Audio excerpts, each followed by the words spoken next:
Hey, this is Brooke, functional medicine dietitian specializing in fertility, and this is the Fertility Dietitian podcast, where I help you uncover the barriers that are preventing you from optimizing your fertility and teach you how to work with your body to finally take home a healthy baby. Each week, I will be diving into different topics on fertility and sharing my perspective on physiology, metabolic health, nutrition, and lifestyle approaches that have helped hundreds of couples get pregnant even after years of heartache. My goal is to empower you with the knowledge you need to take back control of your fertility. Happy listening. We are talking all about how to improve cervical mucus this episode. But first, let's take a step back and talk about why we should even care about cervical mucus and pay attention to it. First and foremost, it tells you when you are fertile. So a female is fertile for 6 days out of each cycle. And it really comes down to when that cervical mucus is present, because this cervical mucus supports the sperm in getting to the egg, helps keep it alive for waiting for ovulation to happen, which that sperm can be kept alive by healthy cervical mucus for up to 5 days.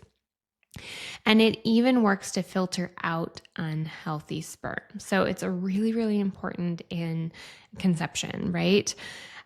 It's also a sign that your hormones are on track. So it can give you insight to what parameters might need some support in your cycle.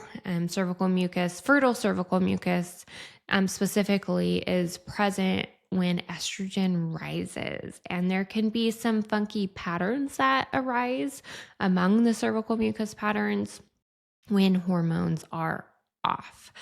So essentially, our fertile cervical mucus is going to be slippery and clear, sometimes egg white or stretchy type cervical mucus. That is a type of cervical mucus that is going to filter out that unhealthy sperm the best and support that sperm in staying alive and waiting for ovulation to happen. So when I say that there are 6 days a month that a female is fertile, it's really because cervical mucus, fertile cervical mucus, can be present for up to 5 days a lot of the time before ovulation happens. The only time that conception can actually be possible in a cycle is once that egg ovulates.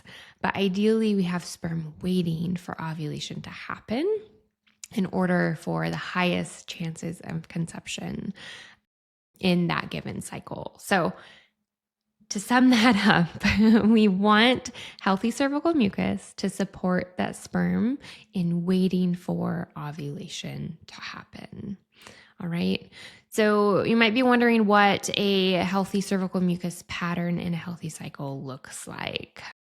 Typically, it's starting out as sticky or creamy, and then it changes into that egg white, slippery, or clear type. So that egg white, slippery, or clear type cervical mucus is the type that is high fertility. Those are your fertile days. That is the window in your cycle, if you're trying, that you want to be intimate during in order to try to conceive.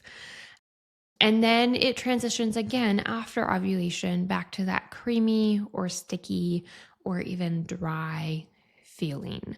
Not everyone has the stretchy egg white type, and that's okay, as long as you're getting that slippery, clear mucus. That's still indicating that you're getting that peak fertile mucus that is going to prep that sperm and help it get to the egg.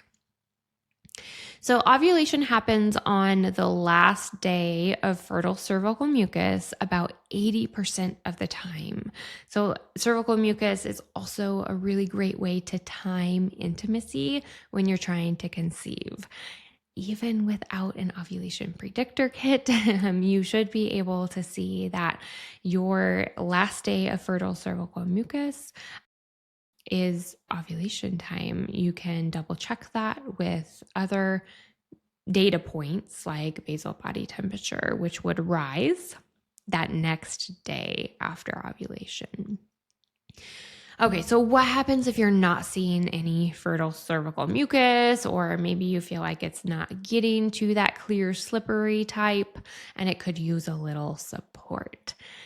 First and foremost, we want to think about hydration. The majority of cervical mucus is made from water and minerals or electrolytes.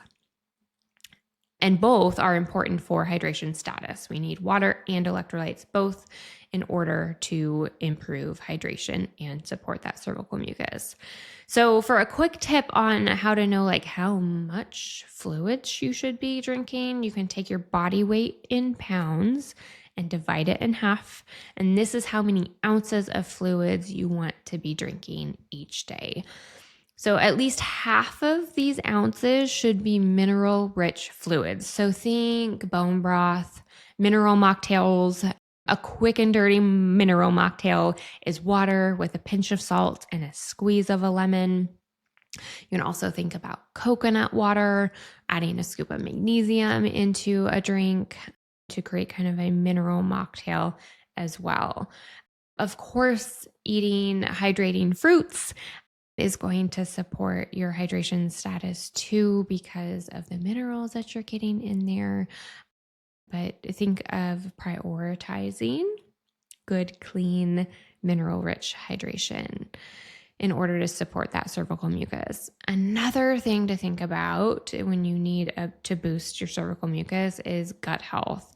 A happy gut supports happy hormones, which is essential for that beautiful cervical mucus. Okay. Estrogen plays a really big role in cervical mucus pattern and getting that fertile cervical mucus.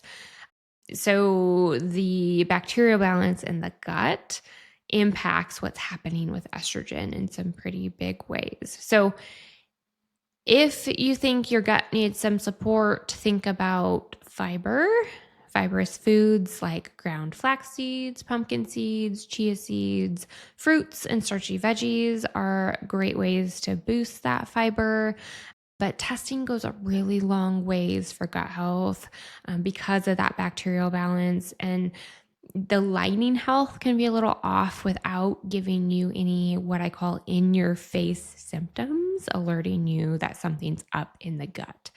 Cervical mucus can alert us that we need to dig a little bit deeper. So if you're already hydrating, we might want to think about doing some additional testing. But in the meantime, you can also think about these next two tips. So nutrient status is also huge for cervical mucus. Nutrition supports cervical mucus production because of how the estrogen is being produced and used in the body. Focusing on nutrient-dense foods like animal proteins, healthy fats, fatty fish, and colorful produce can support cervical mucus production too. And then I've alluded to this, but hormone balance is also really important for cervical mucus production as well. Always remember that hormone imbalance is never a root cause. There's always something behind those hormones driving the imbalance in the hormones, okay?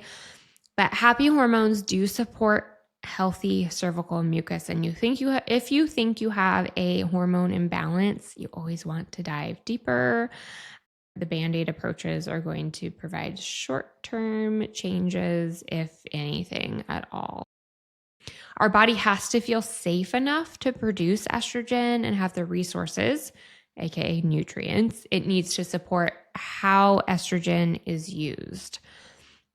Estrogen is key for that fertile cervical mucus, remember, and improving sleep quality can be a really big game changer for hormone balance and estrogen also.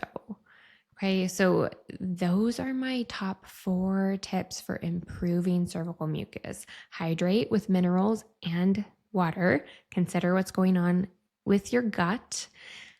Make sure you're paying attention to nutrient-rich foods and consider whether you have a hormone imbalance and whether you need to dive a little bit deeper.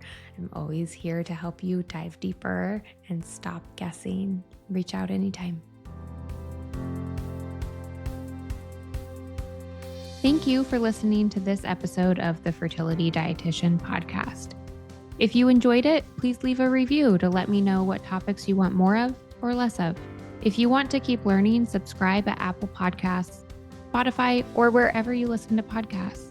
Check out my website for more info on my private coaching program, Master Your Fertility, or my membership community, Fertility Blueprint. And don't forget my digital store. Come say hi on YouTube and Instagram. See you in the next episode.